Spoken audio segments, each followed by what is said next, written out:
Hello, this is psychicpodcasts.com. I'm Psychic Sahar.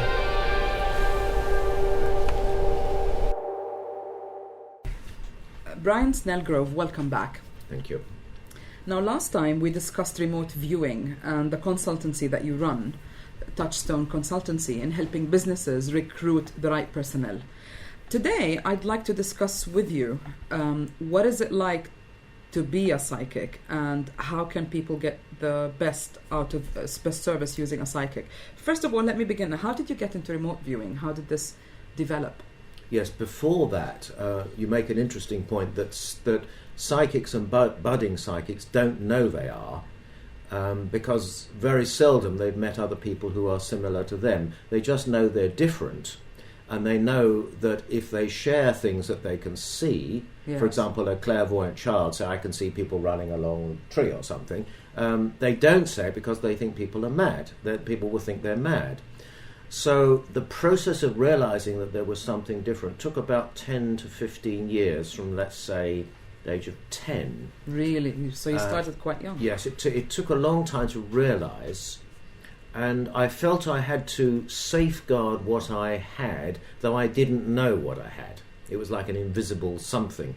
And then I went to a conference on healing in Devon, and there were two ladies there demonstrating healing, and I found my hands became very prickly. Mm-hmm. And then it happened to be around Easter time, and I was in a bar, as it happened, and there were some daffodils there, so I just waved my hand intuitively and found that the daffodils moved in sympathy. How intriguing. And when I stopped moving my hand, they stopped moving. And I could do it right across the room, and there was no windows open or anything. So then I refined it a bit. I said, well, there's white. There were white and yellow daffodils, and I said white ones move, yellow ones don't. And sure enough, they did. And then I said all move, and they all did, and they all stopped. Now this died down after a couple of days, and I couldn't do it anymore. But it didn't matter because I'd seen with my own eyes, and this was the universe's way of kickstarting me into this, if you like. And then I found I got impressions about people that I dismissed because I thought, well, it was just a feeling. And then I discovered that what I was saying was right. Mm-hmm. Then I discovered the pendulum and how it moves in various ways according to yes, no, maybe, etc. And I've refined that a lot.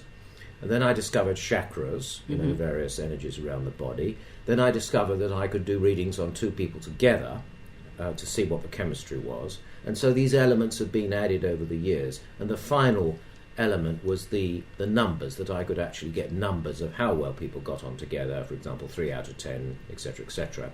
And that was when remote viewing as such came on the horizon, and I've been going more towards this in the last few years, but it will never stop. So you're saying that you've learned that you could communicate with flowers, plants, animals, people. That was the way it happened. And then you've refined that into a certain degree of accuracy, where you can give actually percentages if something is or someone or hiring someone is going to be successful or not. The problem comes, you know, how do you prove that you're right? And I think the proof of the pudding is in the eating. If people come back to you, say 100 people come back to you and say, well, thank you for the reading, it was helpful, I took your advice and it proved to be successful. To me, that's good enough. You'll never satisfy people like Richard Dawkins or Sue Blackmore or the professional cynics who will always say, oh yes, but it's the people's gullibility, etc., etc.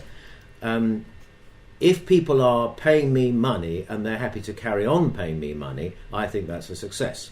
I think it's also a question of the chemistry between a client and a reader. Yes. And it's also the client having to understand how does the reader work. Yes. And if there is that chemistry there and they recognize how they work, then you're able to get more out of your reading.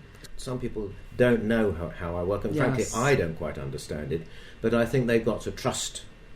People who don't trust are hard work. Yes. Well, I found, Brian, it's really a two-way street. I've learned a lot from my clients, and that helped me kind of educate them on how to prepare for a reading, how to ask questions, what kind of questions to ask, and also what to expect out of reading. Because I think each practitioner works differently. You know, you handle different areas. Some questions I'm asked, I'm not interested in. I'm not tuned that way. Do you find that you work in the same way? The day you stop learning from your clients, then you should stop practicing. Absolutely. Basically. Because I've done, I suppose, about 50,000 readings. And I always start each reading as if it was the first one I'd ever done. That's a remarkable number of readings. Yeah, I'm quick. And you know. And if we work on the premise that everything has a consciousness, when you tap into that consciousness, which is now the buzzword is a field, there's really quite a lot of information to get out of that field. There's a huge amount. I mean, if you talk about the Akashic records where everything is linked. I have forgotten, incidentally, one important thing. I developed something called Kirlian photography, which is photographing the aura, from which has spawned many imitators. But basically, you could look at a picture, at an energy picture of the hand, and tell how the chakras were. Right. And that's something I did for about 7 years. I wrote a couple of books, etc. And that kick-started energy photography as such in this country. That's remarkable. Interesting. So I'd forgotten about that. It was so important. Are your books mentioned on your website, by the way? They are. Yes, they are. Which we'll give at the end of the podcast for our listeners. I want to talk about questions and how important it is to phrase them, because it's something that I picked up from you, that the more accurate the question is, the more accurate or relevant your reading can be. People say, for example, should I leave my husband? That's what I call a coat hanger question. And there's a lot of clothes hanging off it. What you should really say or ask me is, how compatible am I with my husband? But there's a lot of questions that people are afraid to ask. For example, my husband was unfaithful to me. I don't know whether I can trust him again. So they wrap that up by saying, I'm not sure if I can trust people. Or do you think trust is very important? The main problem is that people are not honest about their questions. And when you get people who are honest, it's like night and day. It's so easy to do the reading. Is it a good idea for them perhaps to sit down and write the questions before they call you? Because sometimes I think perhaps it's not a question of honesty, but rather it is something subconscious that they don't want to address themselves. When I do readings, I do them in response to an email letter, and they that have you to. Receive, it's what I say. Please write a shopping list. Right. The shopping list is not perfect, but at least it's a start. Right. So I'm a great fan of shopping lists. The worst reader is the worst client is someone who says, "Well, tell me something about myself then." And I go into epileptic fit, if you like, sort of psychic epileptic fit. That's such a lazy thing to ask. And I'm not about to make life easy for them. I'm not here to confirm people's opinion of themselves, but to help them to move on and move forward. Well, I guess a more aware client is the one who would ask the proper question, rather than telling me what has happened in my past. It'll be like, where do I go from here? Or Yes. What I try to do is to arrange my approach such that only people who are ready to see me actually come to me, so I don't get any wasted. I hope I put out the right vibes. Now, you've had a long experience. Any incidents that stand out in your mind? I mean, what was it like to go all these years with having this psychic ability and kind of not being able to talk to it? It was lonely. It was lonely, and I can say I was subject to depression. And it was only when I met people who were like me and I felt accepted. And I can draw an analogy. A gay person who's never met any other gay people, they think they're different, something wrong with them. They meet other gay people and they say, "Oh, I'm not alone." And I could say the same. When you meet other psychic people at conferences and so on, you think, well, I'm not alone, you see. And so it's one thing to have the gift, and it's quite another thing to have the confidence to use it. Yes, that's true. And so many people, they say, well, I can do this, but, I don't like to talk about it, but. Do you think people now are more open to psychic abilities, or talking about them, or accepting them more than when perhaps you started? When I started, there were 90% of women in the audiences. Now, I'd say 70% women. Right. And that is a pretty good advance. I'm also getting men more in touch with their feminine side, who know it's okay to come out and actually admit that they're interested in this. Because, of course, we all have it. I mean, we all have a logical side and an intuitive side. Intuitive side, yes. But I think it's also down to me to present myself as a human being first and psychic second. Absolutely. People got to like you, otherwise they won't do business with you. If they like you, then you move on, But I keep my clients because, as I was explaining before, I tell them when they're about to get ill. Can you do that? Oh yeah, I do it. And I've had a chap who's had a particular disease. He's been with me for 5 years.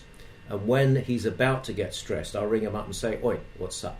And he'll always tell me there's always something.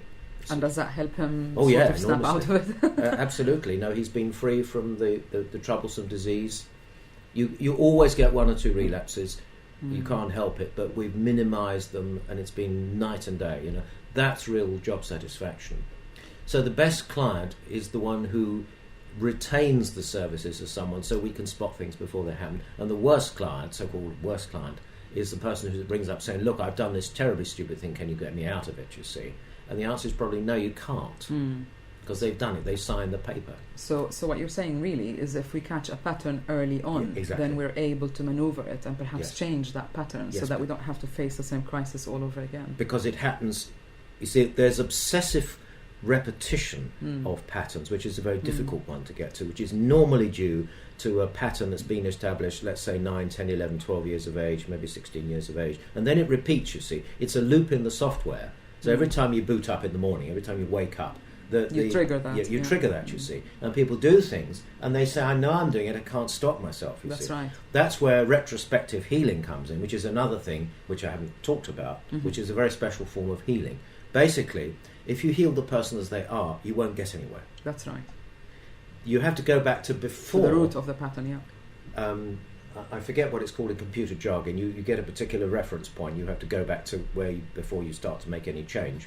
And then you introduce the healing there. Right. And then it works its way forward underneath the overcoat, so to speak. Right. And that is spectacular for people who've got obsessions or can't get anywhere. But that's another story. So it's almost like you are rewriting the past. You are rewriting the past, exactly. Yes. So, because I really do believe if you rewrite the past, then a different future is perceivable. Absolutely. Otherwise, you're just running the same program.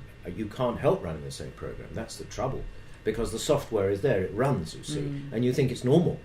Now, one of the interesting things that you mentioned to me earlier when we were discussing this is that when you work for someone or for a client, when you're doing a service, perhaps they're asking you a question, should I hire X or Y?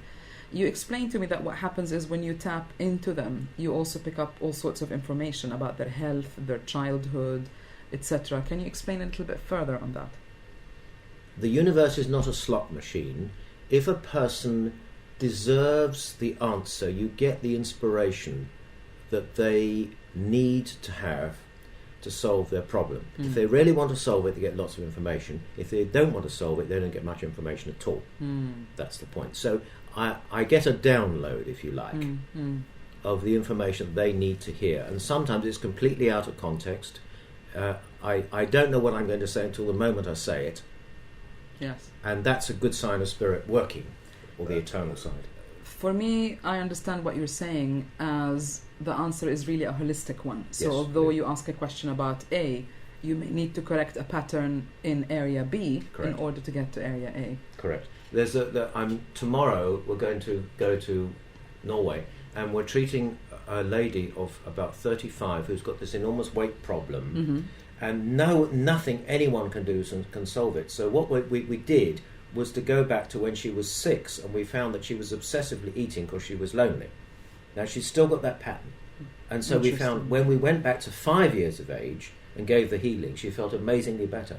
And her parents are so desperate, they say, we'll send her anywhere, we'll do anything, etc. And all the people were doing was to apply healing balm to the noise, not the signal. Absolutely. See? So you've got to go back. Wonderful, yeah. And it really does bring a new dimension to healing. Brian, what does the future hold for you? I have no idea, and if I did, I would jump out of this window. I do not want to know what's going to happen tomorrow. Yeah, it's all about today, isn't it? Got to live the now. Live the now. Well, thank you very much for coming on the show again. And for our listeners, for more information on Brian Snellgrove and his work, please go to www.remoteview.co.uk. Thank you.